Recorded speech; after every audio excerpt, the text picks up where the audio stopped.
Let's learn about the Democratic Socialists of America. It started with one-line half-joke, half-warning. Zohran Mamdani, 34-year-old Democratic Socialist.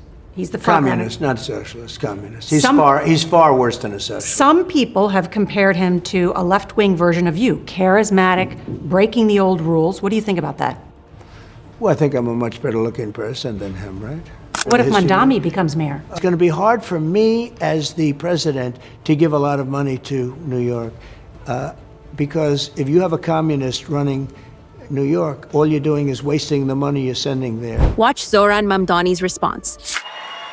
After all, if anyone can show a nation betrayed by Donald Trump how to defeat him, it is the city that gave rise to him.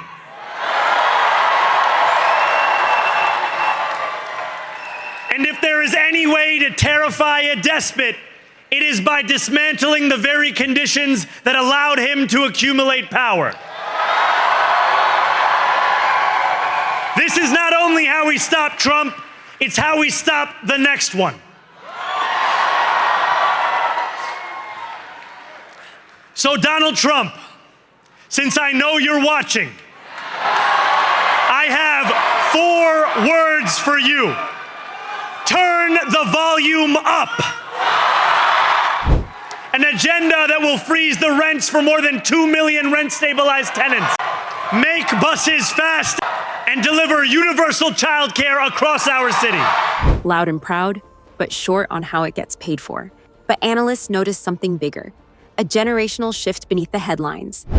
This is, I think, probably what the status quo calls the most accurate representation of politics in America, the political spectrum.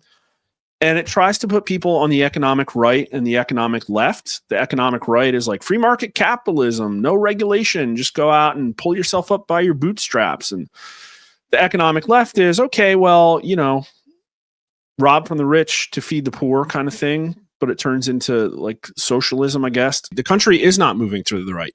Ubiquitously on almost every issue, the Overton window is moving left because the radical wing of the Democrat Party has taken over and they've made all of these things ubiquitous. Even the LGBT stuff, believe it or not, the Republicans are losing ground on this.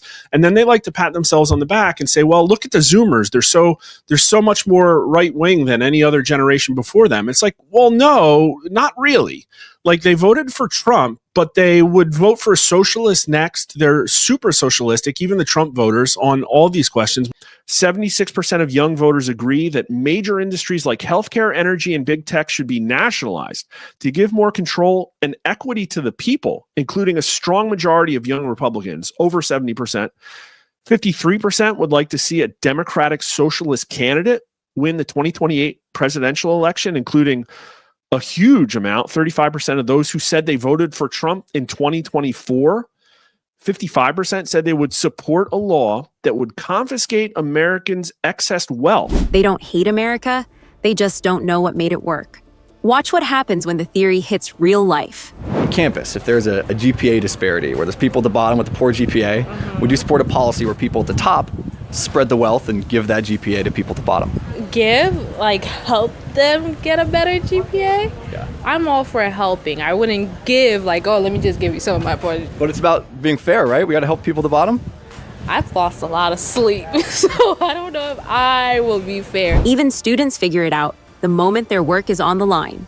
It's because of a collapse in our education system where we see capitalism is routinely demonized and socialism is romanticized. And these messages have deeply penetrated the United States.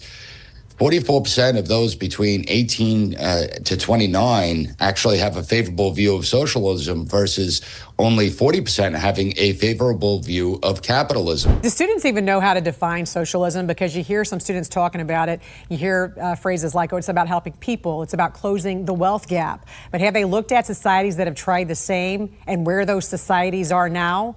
Talk about what socialism looks like in practice and the impact it's had on an economy. Well, they can't define it. And at campus, I worked hard. I faced obstacles. I overcame those obstacles and persevered. And I achieved the American dream. And the opportunity is alive here in America. Those are the types of messages that particularly young people need to hear. And meanwhile, Trump kept doing what great leaders do, stating facts no one else would. I live in D.C. Well, Certain parts you of tell DC. me. How big a difference is D.C. now compared to what it was a year ago? Right? Nora, reality called. It wants a word outside your bubble. Safe. And you know that too, Nora. I want to ask you about You this. live here. You know that too. I want to ask you about Do you see a difference? American Do you cities. see a difference? In Washington, D.C.? Yes. I think I've been working too hard. I haven't been out and about Oh, that that's much. not a fair answer. You see a difference. I get in my car and Okay, go that's to a work good and I answer. go home. You don't have to use that one. Don't worry. Don't worry. I don't want to embarrass I've been her. working too hard. It's like, you know what the Yeah. difference is? Like day and night. It'll sound like I'm awful about Trump because he's just a vile creature. The worst thing on the face of the earth. That's the divide reality versus reaction. One builds, one blames. We live under an inherently oppressive capitalist dogma, and I'm here to talk about that because I think that at least questioning that and striving to find a better system is exactly what young people should be doing right now. Right. So,